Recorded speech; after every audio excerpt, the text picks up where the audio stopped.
Imagine it's 2019 again and someone asks you, do you think the Pokemon Company or Gamefreak will ever change? You would probably reply something like, I mean, Pokemon Let's Go Pikachu and Eevee was a bit out of the left field, but nah, they know they're making some good money with their formula. They don't have to change. And then you get DLC for Sword and Shield with the Olive Armor and Crown Tundra, and after you're done lamenting the missed opportunity of Pokemon Gun, it's basically 2021 and they announce a Legends game and a remake by another company. Well, hey, I'm not so ace trainer and they didn't have to, but they're changing. Let's get into it. If you've been around the Pokemon internet lately, you probably heard some buzz about something called Pokémon Works. But what is Pokémon Works? Well, sit back, consider subscribing to the channel, and let's begin. At first, all we knew is that it was a subsidiary company established by the almighty Pokemon gods in the same building as everyone's favorite remake developer, ILCA. ILCA is the same company that gave us Brilliant Diamond and Shining Pearl, two games whose only flaws were the price point and proving that the OG Pokemon Diamond and Pokemon Pearl were a bit bland by not using Pokemon Platinum as the base for their game. To this day, I haven't forgiven them for the lack of Distortion World. And don't tell me this is the Distortion World, because it's not the same and you know it. But about Pokémon Works, new information reveals that they are a studio that was established in order to aid or take charge in the development of Pokémon games. This doesn't just mean, like main series Pokémon games. Nah, this means every single Pokémon game, including spin-offs. Also, for the most part, their directors are a mix of the Pokémon Company's people and ILCA's people. While yes, we can't really know exactly what's going on behind closed doors, it's fair to assume that if something isn't brewing back there, it likely will very soon. ILCA's relationship with the Pokemon Company has been a bit tricky, with them being the ones behind Pokemon Home, which has faced a few issues in the past, but also behind BDSP, which hasn't really clicked with a lot of people, despite the very good sales. But one thing both of those have in common is the main series. So I do believe that they will be working on that side of the Pokemon spectrum, even though I don't discard the possibility of them working on spin-offs as well. So you might be asking yourselves, is this good news? And I don't want to be the one deciding for you, but I cannot see a world where this is bad news. I know people look at Brilliant Diamond and Shining Pearl and they believe that they have ruined their Gen 4 remakes, and I can see why.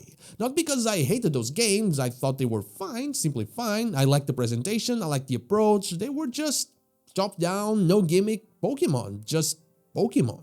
Like I said before, I would have preferred if Platinum had been adapted, even if only slightly, if the goal was to have a 1-to-1 remake. But I was fine with having a Gen 4 game that doesn't run as slow as a Shuckle. Still, it was nowhere near the same approach as previous remakes. Every single one of them gave us something new in how they presented the region to us, and they were also close to the style of that gen's main game. So, like I said, I understand the disappointment. I feel like ILCA isn't the one to blame in this situation though, as a 1-to-1 remake was likely an order from above.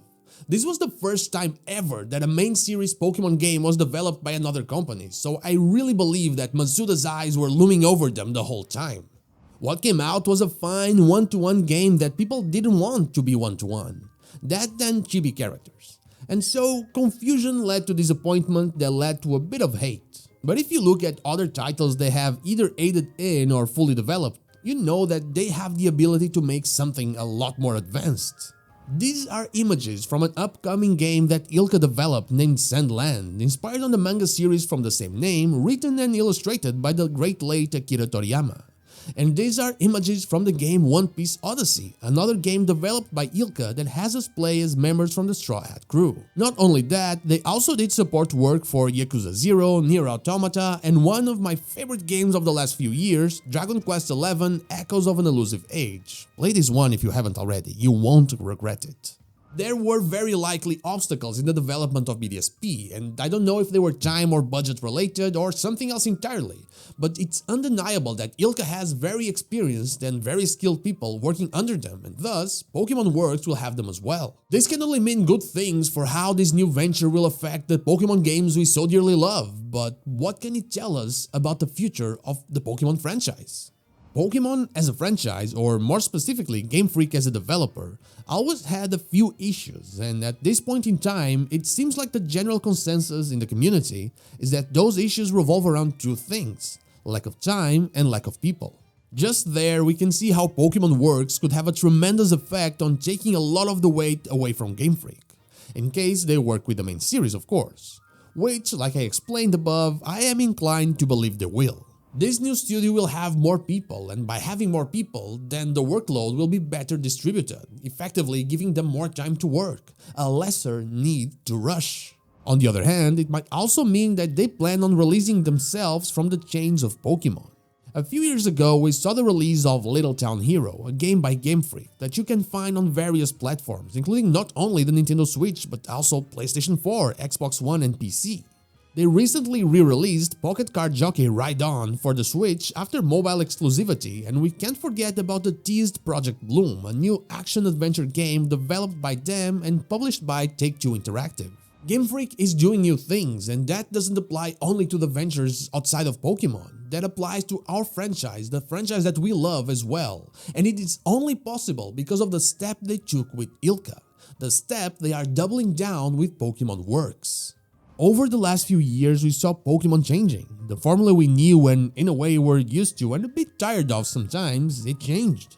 It started slowly with a sequel for a game in Gen 5, then the introduction of battle gimmicks from Gen 6 onwards, then the in-game formula changed in Gen 7 from gyms to the Island Trial. That's a big risk right there. But it was the Switch that really shook things up. Let's Go Pikachu and Eevee were completely different from anything we ever saw them doing, and Sword and Shield started to open the door to an open world with a focus on multiplayer, and with DLC instead of a third title. Still, it was only after this that things truly changed, with BDSP being thrown in ILCA's hands. I really believe that if that wasn't the case, if Game Freak developed Pokémon Brilliant Diamond and Shining Pearl themselves, maybe we wouldn't have Pokémon Legends Arceus. It might have only been possible because they gave that to ILCA, and it's clear that that is a decision that they do not regret. Sure, Scarlet and Violet still showed signs of a rushed development, but these things usually take a bit more time than just 1 year or two to see the effects. But now, with the game announced for 2025 that we know is done by Game Freak, but with a new studio that might be there to take care of smaller titles like the remakes, we might be really seeing the start of a new era for the main series of Pokémon games. An era where, even if just for a year, Game Freak doesn't have to always put out a game. An era where another studio could take care of that because Game Freak shared the IP. And all of this is only possible because they have finally changed. And that is all I have for you today. How do you feel about the changes you've seen in Pokemon over the last few years? Let me know in the comments down below.